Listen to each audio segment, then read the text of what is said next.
یہ دونوں جج صاحبان یعنی کہ منصور علی شاہ صاحب اور منیب اختر صاحب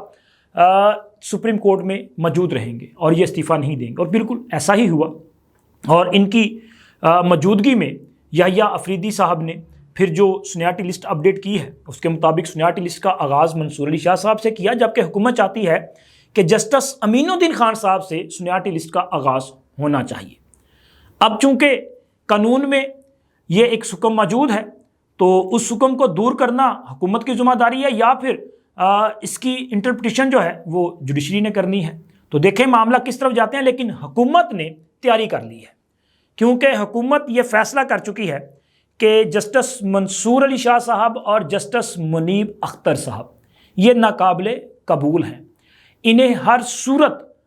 فارغ کیا جائے گا، یا تو یہ استعفیٰ دے کے گھر جائیں گے یا پھر انہیں نئی ترامیم کی روشنی میں فارغ کیا جائے گا۔ اب نئی ترامیم کرنے کے لیے ایک بار پھر وہ ساری پریکٹس کرنا پڑے گی جو 26ویں آئینی ترمیم کے لیے کی گئی تھی، یعنی کہ بغیر اتفاق رائے کے آپ آئینی ترامیم نہیں کر سکتے، کیونکہ آج کے دن تک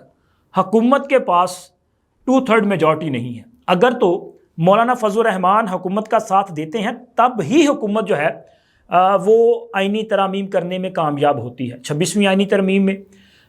2 سینیٹر جو کہ اختر مینگل صاحب کی جماعت سے جن کا تعلق تھا انہوں نے ووٹ کیا، تو جس کے بعد سینٹ سے 2/3 میجورٹی مل سکی۔ قومی اسمبلی میں 5 آزاد MNAs نے ان ترامیم کے حق میں ووٹ کیا اور تب جا کے یہ آئینی ترامیم منظور ہو سکی، حالانکہ مولانا فضل الرحمان کی حمایت حاصل تھی۔ اب معاملہ یہ ہے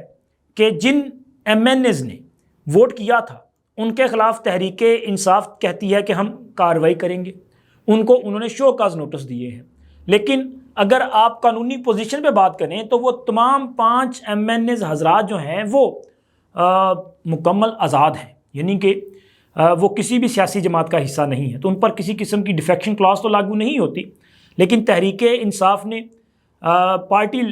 لیول پہ ان کو شو کاز نوٹس دیا ہے۔ اب اس شو کاز نوٹس پہ وہ رسپونڈ کرتے ہیں نہیں کرتے یہ تو ان کی مرضی ہے، لیکن اب اگر حکومت 27ویں آئینی ترمیم کے لیے کوئی سٹیپ اٹھاتی ہے تو اس کا مطلب یہ ہے کہ حکومت کو ایک بار پھر قومی اسمبلی اور سینٹ میں 2/3 میجورٹی درکار ہوگی، اور جب تک مخصوص نشستوں کا فیصلہ نہیں ہو جاتا پوزیشن یہی ہوگی جو آج کے دن تک موجود ہے یا اس سے پہلے 26ویں آئینی ترمیم کی منظوری کے وقت موجود تھی۔ تو اس کا مطلب یہ ہے کہ وزیر اعظم اور بلاول بھٹو زرداری کی ملاقات میں بھلے 27ویں آئینی ترمیم لانے پر اتفاق ہو چکا ہو، اور اس کے بعد یہ فیصلہ بھی کر لیا گیا ہے کہ آج کسی وقت بھی مسلم لیگ نون اور پیپلز پارٹی کی جو پارلیمنٹیرینز ہیں ان کی سطح پہ ملاقاتوں کا آغاز ہوگا، اور پھر اس کے بعد خورشید شاہ صاحب کی سربراہی میں قائم اسپیشل کمیٹی کو متحرک کیا جائے گا، وہ دوبارہ کام کا آغاز کرے گی۔ اسی طرح بلاول بھٹو زرداری صاحب جو ہے وہ ایک بار پھر محاذ سنبھالیں گے اور وہ مولانا فضل الرحمان صاحب کے ساتھ 27ویں آئینی ترمیم کے حوالے سے نیگوسیشن کا آغاز کریں گے، یعنی کہ حکومت نے اپنے طور پہ 27ویں آئینی ترمیم پر کام شروع کر دیا ہے۔ اس میں یوں تو جو باقی اتحادی ہیں ان کے مطالبات بھی شامل ہوں گے، جیسے کہ MKM کا مطالبہ تھا کہ آرٹیکل 140 میں آپ ترمیم کریں اور بلدیاتی اداروں کو با اختیار کریں، ان کے جو فنڈز ہیں وہ وفاق سے براہ راست بلدیاتی اداروں کو ملیں۔ اسی طرح ANP کا یہ مطالبہ تھا کہ آرٹیکل 1 میں ترمیم کر کے خیبر پختونخوا کا نام ایک بار پھر تبدیل کر دیا جائے اور خیبر کا لفظ ہٹا کر پختونخوا رکھا جائے۔ بلوچستان کی کچھ پارٹیوں کا اور بلوچستان کی جماعتوں کا یہ مطالبہ تھا کہ بلوچستان میں جو اسمبلی کی تعداد ہے، وہاں پہ جو سیٹس ہیں ان کو بڑھایا جائے، 65 ہے، ان کو کوئی 80 کے قریب وہ چاہتے ہیں کہ وہ اس کی تعداد بڑھا دی جائے۔ تو یہ تمام مطالبات بھی جو ہیں، یہ تمام چیزیں جو مجوزہ 27ویں آئینی ترمیم ہے اس کا حصہ ہوں گی، لیکن 26ویں آئینی ترمیم میں جو سکم رہ گئے ہیں ان کو بھی دور کیا جائے گا۔ ویسے تو ایک طریقہ یہ ہے کہ supreme court practice and procedure act جو ہے اس میں سادہ اکثریت کے ساتھ حکومت ترمیم کر دے اور اس میں کچھ چینج لے آئے، لیکن معاملہ یہ ہے کہ پہلے کی طرح یہ ایک بار پھر سپریم کورٹ میں چیلنج ہو سکتا ہے، اور آج کے دن تک آئینی بینچ بھی قائم نہیں کیے جا سکے، اور آئینی بینچوں کو لے کے معاملہ پھر سپریم کورٹ میں جو ہے وہ چیلنج کر دیا گیا ہے، کیونکہ 26ویں آئینی ترمیم کو منظوری سے پہلے ہی سپریم کورٹ میں چیلنج کیا گیا تھا، اور عابد زبیری صاحب سمیت 6 مختلف وکلاء صاحبان تھے جنہوں نے یہ درخواست دائر کی تھی۔ آپ کو یاد ہوگا کہ یہ درخواست جو ہے وہ میرا خیال ہے کہ 14 ستمبر یا 16 ستمبر، مطلب یہ 14 ستمبر کو جب پہلی بار حکومت کی طرف سے یہ اٹیمپٹ کیا گیا تھا نا کہ جی ہم آئینی ترامیم لانا چاہتے ہیں، تو اس وقت انہوں نے اسے چیلنج کیا تھا، اس پر آفس کی طرف سے اعتراض عائد کر دیا گیا تھا، اور بعد ازاں عابد زبیری صاحب نے اعتراضی درخواست چیف جسٹس قاضی فائز عیسیٰ صاحب کے سامنے پیش کی، اور وہاں پہ ان کے مطالبے پہ یہ فیصلہ کیا گیا کہ درخواست کو سماعت کے لیے مقرر کیا جائے گا، اور میرا خیال ہے کہ 18 اکتوبر کو قاضی فائز عیسیٰ صاحب کی سربراہی میں 3 رکنی بینچ نے اس پر جب سماعت کا آغاز کیا تو عابد زبیری صاحب اور ان کے ساتھ ساتھ 5 اور وکلاء تھے جو کہ درخواست گزار تھے، یعنی کہ 6 وکلاء کی یہ درخواست تھی، اور جیسے ہی سماعت کا آغاز ہوا تو حامد خان صاحب نے یہ درخواست واپس لینے کی استدعا کر دی تھی، اور واپس لینے کی بنیاد پر یہ درخواست جو ہے اس کو نپٹا دیا گیا تھا۔ اب یہی درخواست دوبارہ سپریم کورٹ میں دائر کر دی گئی ہے، لیکن اس بار اس میں کچھ چینج ہے۔ چینج یہ ہے کہ پہلے جو درخواست گزار تھے ان میں 6 وکلاء تھے، لیکن اب 4 وکلاء ہیں، یعنی کہ منیر کاکڑ صاحب اور شہاب سرکی صاحب وہ نئی درخواست کا حصہ نہیں ہیں، اور یہ جو نئی درخواست ہے یہ عابد زبیری صاحب، اشتیاق چودھری صاحب،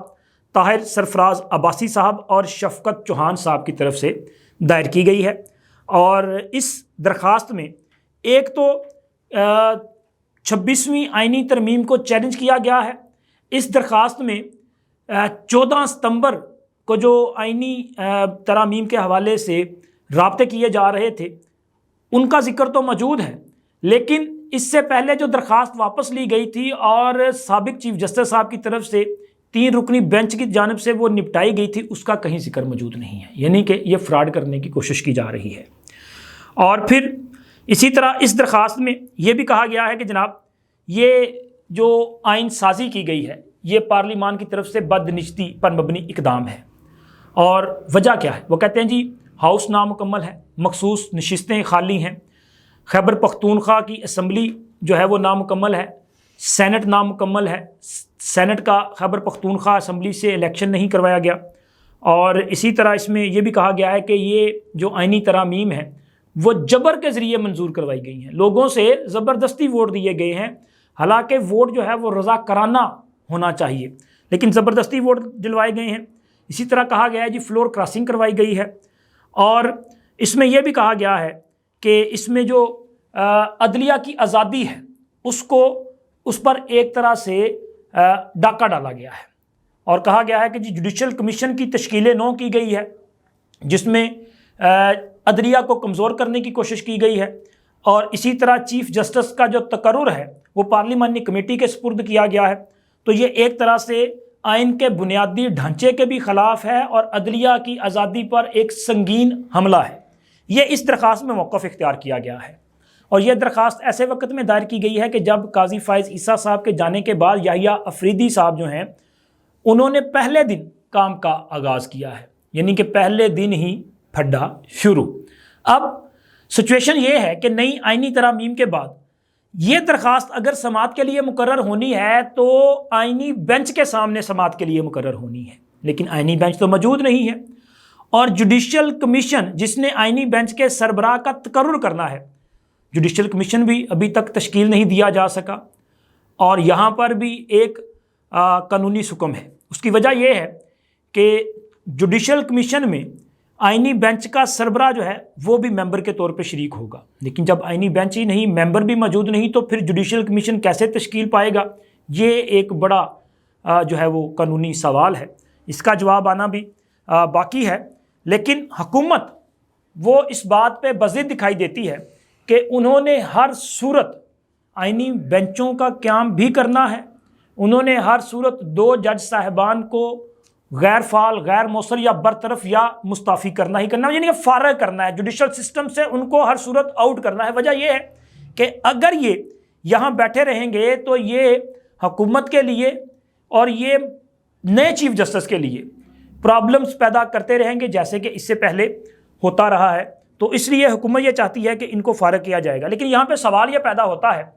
کہ جسٹس یحییٰ افریدی صاحب کیا کریں گے؟ کیا وہ اس پورے معاملے پہ کوئی بڑا سٹینڈ لیں گے؟ یعنی کہ اگر آج فل کورٹ میٹنگ میں یہ فیصلہ کر دیا جاتا ہے جج صاحبان کی طرف سے کہ جی وہ جوڈیشل سائیڈ پہ جو ہے 26ویں آئینی ترمیم کا جائزہ لیتے ہیں تو کیا ہوگا؟ کیا یہ جو 14 15 یا 16 جج بیٹھے ہیں وہ ان کا فیصلہ مانیں گے، یا نئی آئینی ترامیم جو ہیں ان کی روشنی میں فیصلہ کریں گے؟ یا کہ پھر یہ بھی تو ہو سکتا ہے کہ جسٹس یحییٰ افریدی صاحب جو ہیں وہ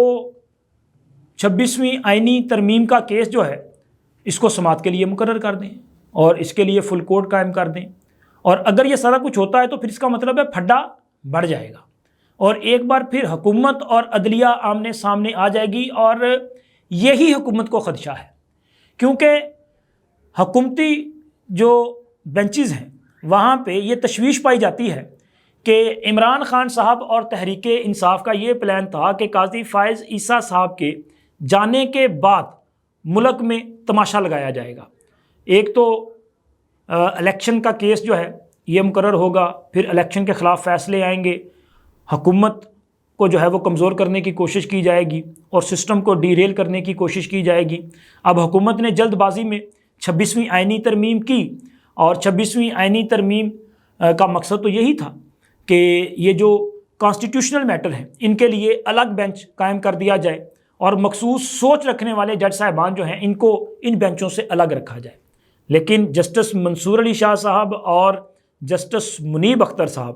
اور ان کے ہم نوا وہ تو سپریم کورٹ میں باقاعدہ لابنگ کر رہے ہیں کہ چلیں جی اگر چیف جسٹس نہیں تو پھر آئینی بینچ کے سربراہ تو بن ہی سکتے ہیں نا، کیونکہ آج کے دن تک کسی قسم کی کوئی آئینی اور قانونی بندش بھی نہیں ہے۔ تو حکومت سے میرا خیال ہے کہ جلد بازی میں کچھ غلطیاں ہوئی ہیں اور حکومت اب ان غلطیوں کا تدارک کرنے کے لیے بھی جلد بازی کر رہی ہے، اور جلد بازی اس لیے کر رہی ہے کہ کہیں ایسا نہ ہو کہ افتخار محمد چودھری صاحب کی طرح جوڈیشری میں کوئی جو ہے وہ جوڈیشل ایکٹیویزم جو ہے وہ شروع ہو جائے اور پھر حکومت جو ہے وہ سٹیپ بیک پہ اس کو جانا پڑے، کچھ اس قسم کے حالات پیدا ہو جائیں۔ تو اس لیے حکومت اب پھر جلد بازی کا مظاہرہ کر رہی ہے، لیکن میرا خیال ہے کہ اب ویٹ کرنا پڑے گا، اب آپ کو انتظار کرنا پڑے گا، کیونکہ نہ تو آئینی بینچوں کے لیے بہت زیادہ تاخیر کی جا سکتی ہے، انتظار کیا جا سکتا ہے، نہ ہی جوڈیشل کمیشن کی تشکیل کے لیے انتظار کیا جا سکتا ہے، نہ ہی جوڈیشل کونسل جو ہے اس کے لیے انتظار کیا جا سکتا ہے، کیونکہ آئینی ترمیم پہ اتفاق رائے پیدا کرنے کے لیے آپ دیکھیں نا کہ آپ نے وہ ہے نا بلٹ ٹرین اس جیسی سپیڈ کے ساتھ کام کیا تھا تو 1 مہینے سے زیادہ وقت لگا۔ تو اب آپ جب کام کا آغاز کریں گے تو پھر 3-4 ماہ تو لگنے ہیں، تو 3-4 ماہ جو ہے اس میں تو پھر بہت کچھ ہو جائے گا نا۔ تو لہٰذا پھر اب آپ ویٹ کریں، کیونکہ 26ویں آئینی ترمیم کا مسودہ تیار کرتے ہوئے اس وقت آپ کو چاہیے تھا کہ آپ ان تمام چیزوں کو دیکھتے اور آپ اسے کاؤنٹر چیک کرتے۔ جب آپ جو ہے وہ 2 دن اور 2 راتیں جاگ رہے تھے تو آپ 2 گھنٹے سو رہے تھے، تو پھر 2 گھنٹے نہ سوتے، اس وقت اس کو کر لیا جاتا۔ تو میرا خیال یہ ہے کہ اب عدلیہ کے ساتھ نیا محاذ کھولنے سے زیادہ بہتر ہے کہ آپ انتظار کریں، اور ہو سکتا ہے کہ حالات آپ کی فیور میں چلے جائیں، اور اگر دوسری طرف گئے تو پھر آپ کے پاس کم از کم ایک آئینی طاقت تو ہوگی نا کہ آپ اسے جو ہے وہ چیلنج بھی کر سکتے ہیں اور کچھ اور بھی رستہ نکالا جا سکتا ہے۔ تو خیر ابھی حکومت کو نئے چیف جسٹس کے ساتھ کسی قسم کی محاذ رائے سے گریز کرنا چاہیے۔ اب تک اتنا ہی، اللہ حافظ۔